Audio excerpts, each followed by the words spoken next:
I don't know if you've been paying attention lately, but it's a good time to be a US Men's national team fan. There's been a young core of emerging American talent in Europe over the past couple seasons that has made it maybe the most exciting time ever to be an American fan of footy. Now, we've always known how promising Pulisic is, and up until about last year, he was the only American that you could point to and say, "Hey, that's pretty good." And to be honest, as an American fan, I thought, we're totally going to waste him. He should have chose Croatia because we had nobody else besides Pulisic. But now when you look around, you see the likes of Gio Reyna at Dortmund, Serginho Dest at Barcelona, Weston McKennie making an instant impact at Juventus. And all of a sudden, some of the best young players at the biggest clubs in the world are American. And they're pretty damn good. All these kids are still 23 and under.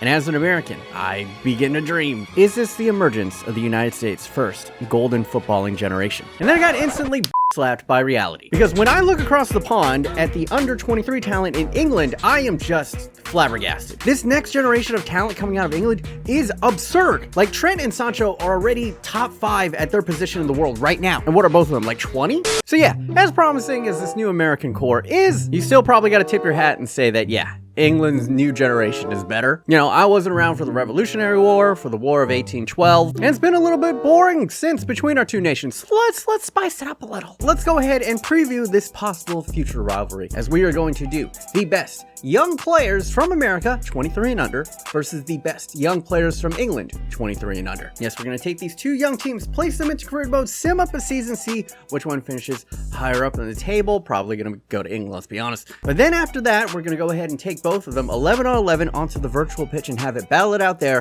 where pretty much anything can happen. And the last couple times America's played England in major competition, we fared all right. And if you're excited to see the best and brightest that England and the Estados Unidos can offer, then go ahead, take a hard right nibble, smush the like button right now, and let me know in the comment section down below which team are you going to be rooting for. But without further ado, ladies and gentlemen, let me introduce you to the future World Cup winners in the United States under 23 squad. I'm joking, but this really is, in my memory, the most exciting, the most promising young core of American players we have ever had. And the first player on everyone's lips is what everybody knows, is Christian Pulisic. Now, he's had a little bit of a down season this year at Chelsea, but who at Chelsea hasn't? But you've always seen the potential in this kid, even when he was over at Dortmund. After Project Restart, he was pretty much Hazard reincarnate, just with a smaller booty, and unquestionably the best American player, period, that we have right now. Knock on him is, yes, his form kind of fluctuates up and down, and it's primarily because he's a little bit injury prone, but when healthy and in form, you guys saw what he can be. And the next guy I gotta talk about is maybe the biggest surprise of anyone on here, and that is young Weston McKennie, who last season, you gotta remember, was on floundering Schalke. And pretty much he was kind of like one of the lone bright spots of that team. So it was kind of surprising when Juventus came in and snatched him up. And when he first arrived, I think most people considered him to be a depth piece, maybe a piece for the future, but they struck gold in finding him. Weston seized on his opportunities, and he's become one of the better players for Juventus. And that's just not me, an American, gushing about him. This is the words of his teammate Arthur, the Brazilian. He scores a lot of goals, important ones for a midfielder. He's a very, very good midfielder, and one of the best. One of the best. Lofty praise from a man who's only 22. And next, you got the promising youngster in Gio Reyna over at Borussia Dortmund. He's, of course, famously the son of Claudio Reyna, who is an American international. He burst onto the scene for Dortmund last season, and ever since has pretty much made it his job of providing assists to Erling Haaland. Smart kid. At 18 years of age, who knows if he's gonna go on to be a superstar, or if he just has, you know, a middling, mid-tier career, but either way, he's definitely got the pedigree and he's got the potential. And then we have Serginho Dest, who pretty much came out of nowhere. It seems like almost like 2 seasons he's risen all the way through the ranks of Ajax and then got swooped up by Barcelona, where people are now comparing him to having Dani Alves levels of potential. Now, I'll be honest, Dest is not exactly an American homegrown talent. He was, in fact, born and pretty much raised in the Netherlands to a Dutch mom and American father, so he was eligible for both, but surprisingly, he chose the United States over the Netherlands. And on the reason why, well, I'll go ahead and quote him. He said of his decision, "A lot of people only want you when it's going well. The US Men's national team helped me when it didn't go well, and I'm thankful for that. They helped me through the hard times. And if they hadn't given me a chance, maybe I wouldn't be here now at Ajax. Maybe I'd never reached this level." And early on in his career, Dest actually struggled with a lot of injuries, and the U.S. men's national team always kept faith with him, always gave him opportunities to play, you know, at the under 17 level, the under 20 level. And he's repaid that loyalty by joining up with the U.S. men's national team, and I am happy because when you watch him play, he's one of the most exciting fullbacks pretty much in the game already. Just so much fun to watch. And then you have Tyler Adams, who can play in the midfield, at a CDM role, at a right back role. And when someone's so young, the major analysis of him is that that he's just so solid. He has a very advanced understanding of the game for someone of his age. And then our other fullback, I don't know what it is, but both of our fullbacks are technically imports. Anthony Robinson is, yes, he's capped, he's claimed for the United States, but he's born and raised in Milton Keyes. I think he came up through the Everton Academy before like really breaking through last season in the championship. And his story of why he chose the United States is somewhat close to Des. Early on in his career, he had a lot of injuries, and the U.S. men's national team pretty much kept faith with him, helped him through all of that, and that definitely influenced him to choose the United States. Also, let's be honest, a lot less competition playing left back for the United States than for England. And then you have Chris Richards, who famously transferred over to Bayern. Story goes on him was he was an MLS player playing for FC Dallas, and then he did a trial over at Bayern as a part of like an exchange program. During that trial, he impressed so much at Bayern that they ended up straight up just purchasing him, and many have said that he possibly could be the heir apparent to someday be a first choice center back over at Bayern. He got a little bit of game time this year, and he's now on loan at Hoffenheim to finish up the season there. And at 20 years of age, he's already 6'2". We'll see. He's still very young. Now, everyone else in the starting lineup is just kind of eh. You know, you got Timothy Weah, of course, very famously the son of George Weah. High hopes on him, but it's yet to really materialize into anything. And then you have Josh Sargent, who's been okay at Werder Bremen. Scores some pretty nice goals here or there, but I don't think anyone would mistake him for a world beater. And then at the other center back, I'm just filling it out with whoever was like the highest rated youngster I could find. That was Robinson,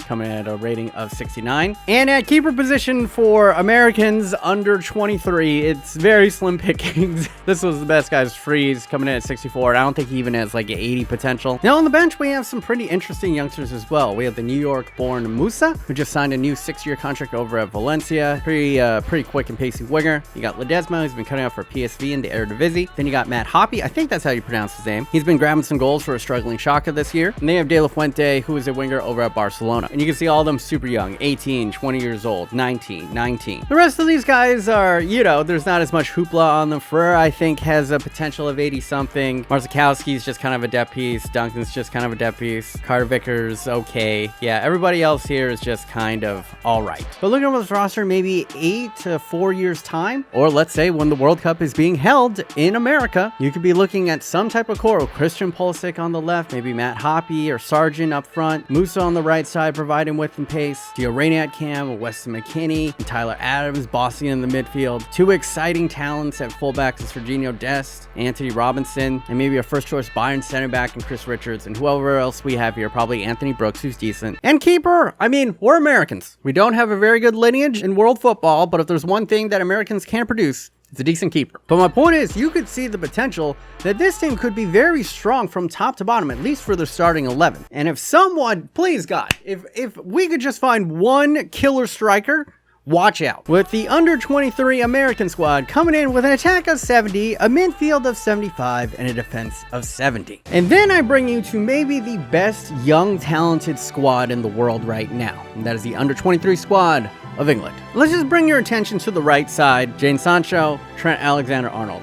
Two of the best at their position already. Trent is a homegrown talent playing for his boyhood club in Liverpool. His passing range, his crossing, his dead ball delivery are already world class. Then you have Jadon Sancho, who started the season, is still at 20 years of age, man. And he's been a little bit overshadowed because how fantastic Erling Haaland has been. He's a 20-year-old with 90 in dribbling and 5-star skill moves. Just crazy. And then on the other wing, you have freaking Marcus Rashford. Manchester's own. He's a boy icon. He's great for the country. He's great for the children. Now on the pitch, let's be honest, he's a little bit of a mercurial talent. Like, he has his up and downs, but on his game, he is capable of the spectacular and is still one of the scariest young attackers in world football. And to complete the front three, leading the line, not too shabby, Calvin Lewin was absolutely gangbusters at the start of the season for Everton. His head is a legal weapon, and he's just a poacher, man. He's just so intelligent with his runs. He always just seems to be on the right side of the defender. I think he currently has 13 goals in the Premier League and 18 in all competitions, and he's 23 years of age. So he barely makes this list. And then you get the Phil Foden, who's having a fantastic season. I mean, like, Pep Guardiola has been hyping up Phil Foden for what seems like the past 20 years. It's like, oh yeah, we're gonna play him. We're definitely, he's gonna get playtime, and then it never materialized. And then this year, he finally gives a playtime, and they go on a goddamn 20-game winning streak. And don't kid yourself, he was integral, man. Some of the times when he's on the pitch, he looks like the best player for Man City. Terrifying. And I could go on. James Maddison having another fine season for Leicester. Declan Rice having a great season for West Ham. Joe Gomez, All right. I've never rated Joe Gomez that high. Every time I see him, he just seems to be making a mistake. But Mason Holgate, not bad. Ben Chilwell, pretty good. And Dean Henderson could be the heir apparent to David De Gea. Some people think that he's pretty much as good as De Gea now. Not me, but some people. Honestly, the most disgusting thing about this team is some of the talents that are on the bench that I can't even fit onto the squad. Aaron Wan-Bissaka, who's arguably one of the best defensive fullbacks in the world, can't even make it on this team because Trent Alexander-Arnold is ahead of him. Saka has probably been Arsenal's best player this season, and he can't make it in because of Jadon Sancho. Every time I watch Arsenal play, if there's something good happening in the final third, it's because of this man. His football intelligence for someone at 19 years of age is incredible. Then you got Mason Greenwood, who after Project Restart looked arguably just as good, if not better than Jadon Sancho. Now his form has definitely dipped since he brought those blonde thoughts into his hotel room, but you know, he's a young man, we all make mistakes. And to be fair, he hasn't really gotten a lot of playtime. Ollie kind of punished him for those incidents, but still, hyper promising talent. Then you have the likes of Mason Mount, who's shown flashes, Tammy Abraham, who's shown flashes here and there, Hudson-Odoi, same thing. Jude Bellingham's been pretty good for Dortmund. His Ben White kid, who I'm gonna be honest, never heard of, has 87 potential, so I guess he's good. And Chris Jones has been serviceable in a very injury-ridden season for Liverpool. Tamari's got potential. Sessegnon was really highly touted a couple seasons ago. And even Matty Longstaff, I mean, he could be serviceable. Every single one of these players pretty much has the potential of like 85 or higher. It's insane. And yes, you might notice, yes, Chilwell and Holgate on here are technically 24. When I say 23 and under, I meant at the start of the season where they 23. But you take a look at this squad and then you fill in the blanks, right, of what they still have. Up top, they have Harry Kane, one of the best strikers in the world. Add in Jordan Henderson, Harry Maguire, Luke Shaw on the left side. You're going to be looking at one of the stronger teams for a couple of World Cups to come, guys. With the England under-23 squad coming down to an attack of 82, a midfield of 80, and a defense of 82. And you compare that to the American side, yeah, they basically dwarf them by 10 in pretty much all three categories. But let's go ahead, let's play it out, let's hop into career mode and sim a season, see where each one finishes. Alright, as you can see, we have simmed to the end of the first season of Career Mode on June 1st of 2021. Let's go ahead and see how these two teams and the players did at the end of the season. Now, obviously, this isn't going to be as impressive as maybe like the icon experiments because, yeah, these are under 23 players, so I don't really expect a lot of them to be top of the list. Although, goddamn, Phil Foden came in second place, 1 goal away from winning the Golden Boot. He scored 21 goals from a cam position. And then you got Jadon Sancho down in 12th place with 14. Oh, okay, we got Christian Pulisic. He makes the list all the way down in 23rd place, so we got one American on there. Go over to assists, and Jadon Sancho had a fantastic season. He's in second place behind Timo Werner. And then clean sheets, Dean Henderson comes in a very respectable third with 14 clean sheets. Oh, and the Americans cheated. They bought a keeper, Destanoglu, who got 6. I got excited when I saw Columbus Crew, but yeah, it's not an actual American. All right, so the American team was never going to do well. In fact, I pretty much had them shoot in to be relegation fodder, and they barely made it out. 17th place. But you gotta remember, this team was like 70 rated, 75 midfield, and a 70 defense. But a team of pretty much all Americans and half a season of a decent keeper kept them out of the relegation zone. Sheffield, West Brom, and Brighton are the ones who get relegated. And let's have you guys guess, how high do you think that Liverpool team, which is just the best under 23 English players, did? Considering all the stats, I'm at least top 4. I'm guessing number 2, but let's go. Everton, Southampton, Fulham, Burnley, West Ham, Chelsea. Okay, Leicester. Wolves is in 4th. 3rd is Manchester United. No way did they win. Okay. Oh, I got it right. Yeah, Manchester City do go ahead and win it, but a team comprised completely of England's finest and brightest, 23 and under, come in 2nd place. Not to bad. Not bad at all. So this was always going to be the foregone conclusion. Like, yeah, over the course of the season, the under 23 English team was always going to beat the United States team. But now let's take it to the virtual pitch where anything can happen. Let's go chaos. And all right, we got an exhibition going on today. Now, let's be honest, it's going to be heavily favored toward the English, but you just never know. Christian Pulisic and Marcus Rashford captaining their respective sides, but this could be a tantalizing preview of a rivalry that could brew over the next couple of World Cups. The battle of under 23 England versus Eustados Unidos is now underway. All right, to Rice, gets over to Phil Foden, to Rice, oh my god!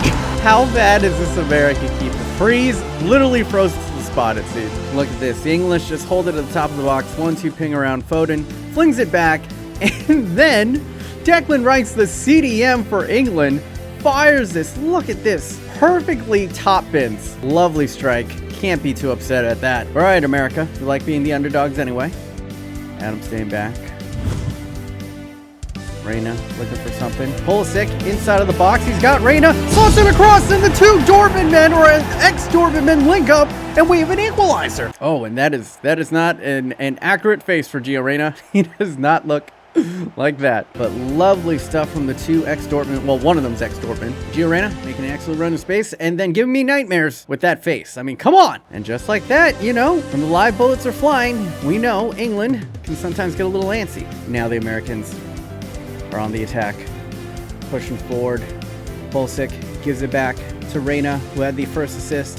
McKinney gets it off. Oh, terrible back heel way it was in. You gotta remember, these are not the highest rated players, specifically on the American side, but you would have expected better from Weston. Adams to McKinney in a now more advanced position. What's he gonna do here? Laying off to Pulisic, tries to thread the needle, but Gomez just intervenes at the last second, and we're going to go into halftime tied 1-1 in a rather tight game. Early on, it was looking like it was going to be all England, but at halftime, we find it a tie game, and it still can be anyone's match in the second half. Pulisic charging at the defense. Up to McKinney. Gets it over to Sargent, and Sargent has been useless. Every single time he touches the ball, he instantly gives it away. It's over to Adams, a little bit more advanced to Sargent, who I'm going to predict is going to give this ball away, and instantly just directly passes it to Phil Foden. Get this man off of the pitch. Get him off right now. Calvert-Lewin's running. Oh no! James Maddison is in. I don't want to put it all on Josh Sargent, but anytime that you touch Josh Sargent, he gave the ball directly, passed it directly to Phil Foden, which led to this counterattack. I mean, excellent run, disorganization, and yeah, both these keepers are like 64 rated. Anything on target is probably going in. All right, we're going to get some substitution. Yes, Josh Sargent out of the game. America's got a chance. And off to Adams, up to Pulisic. Probably the man who you want, but not a lot of space ahead of him. Gets it over to McKinney. Oh! He's putting it in! Oh my god! Instant impact Ferreira! An afterthought on this roster goes ahead and equalizes in the 84th minute. The one thing that he does have is pace and fresh legs, and he used it to his advantage. 84th minute, the tired legs of Joe Gomez just could not keep up with the blistering pace of Ferreira. And yeah, he's not the best finisher, and Dean Henderson maybe could have done better, but that is what you want. America coming through, showing resilience. That's what Americans are made of. God bless America. And literally, we needed Jesus to save us, and damn it, Jesus came through. Jesus Ferreira equalizes, and it's game on. But now, 3 minutes left. Can they hold? Oh no! Calvert-Lewin. He's pretty much unmarked. Gets it over here. Oh, what a recovery for Serginho Dest. Oh, and they're subbing up. Why are you subbing off Pulisic? Are you insane? I know this kid plays for Barca, but you are... Oh my god. And going into extra periods, the United States are going to be without their best player. Brilliant. Brilliant, America. All right, America, you know what to do. Let's bring this to pens. A little bit longer. Just hold tight. Well done, McKinney. Just hold on to it, Frere. No point. You don't need to do anything else. Yes, that's what I want. Send it back centrally. Conrad. Ferreira. It's over to McKinney. Oh, Gomez. Don't do it, England. 1 minute. Just 1 minute. Don't do it, England. Pass it back. That's right. Pass it back again. Don't do it, Mount. Take it to pens, ref. Let's go. We got a shot. We got a shot. I'd like Christian Pulisic in here, not gonna lie, but this is England and pens. You know, they were good in the last World Cup. Historically, not the strongest. But all right, here we go. Ferreira steps up against Dean Henderson, frozen to the spot, and the Americans take the early lead. Now Marcus Rashford, the boy icon. Oh my god! Makes a meal of it. And now Timothy Weah can put a commanding lead for the Americans. Up 2-0. Calvert-Lewin, the pressure here. He's got to sink this. And he does, just about barely. A perfect pen. Caresses off of the woodwork. And now Weston McKennie. You knew. The kid, he's just got it. And with 3-1 lead, it's looking good. Jadon Sancho stepping up right down the middle. Cool as you like. And they're right in it. Tyler Adams, if he were to miss this, right at Dean Henderson. And we're all tied up. Mason Mount, come on. Fuck it up. Fuck it up. No! Oh, Freeze guessed right. Oh, but it was inch perfect from Mason Mount. And Musa right down the middle. Oh my goodness. And it's all coming down to Jude Bellingham up against a shitty keeper in freeze. What can the Englishman do? Slots it home, and we go on. Conrad, he's a fullback. Oh no, this is De La Fuente. What? All right, whoever it was, the American sinks it, and we're right back where we are. Trent Alexander-Arnold, one of the best dead ball hitters in the world. You would think that he's probably sinking this. Yes, he is. We march on, boys. Now, Robinson, oh, puts it out wide. And who's his? Hudson-Odoi is going to step up here to win this under-23 bout. He does. England do come through, but, you know, as an American, you got to be pretty proud. They were highly outmatched. They took them all the way to pens. Bittersweet indeed, but congratulations. All right, you know, yeah, you're like 10 overall points rating higher in pretty much every position, and we didn't have Christian Pulisic on at the end. And yeah, I'm making excuses, but yeah, you guys should have won. That being said, the Americans kind of overperformed. I thought they'd be relegated in career mode. No, barely made it above. And I thought, honestly, in the live action portion, they were going to get shellacked. Rashford, Sancho, Foden. I thought we were going to get ripped apart, but fought him to the very end. Took him even to pens. So I think for both sides, if you're English, if you're American, you should be pretty proud of what you saw in your youngsters today. And if you did enjoy, go ahead, smush your nipple into the like button right now. This experiment got me to thinking, oh, what are the other good, you know, young cores of talents throughout the world? Obviously, France, completely loaded. And I'm thinking, what if next week we do under 23 experiment, same thing, under 23 France versus under 23 Brazil. And the winner of that will take on England to see who has the best young core in the world. But yeah, that is going to be it for me. I'd like to take this opportunity to thank all of my patrons, keeping me alive during the global pandemic. Mwah,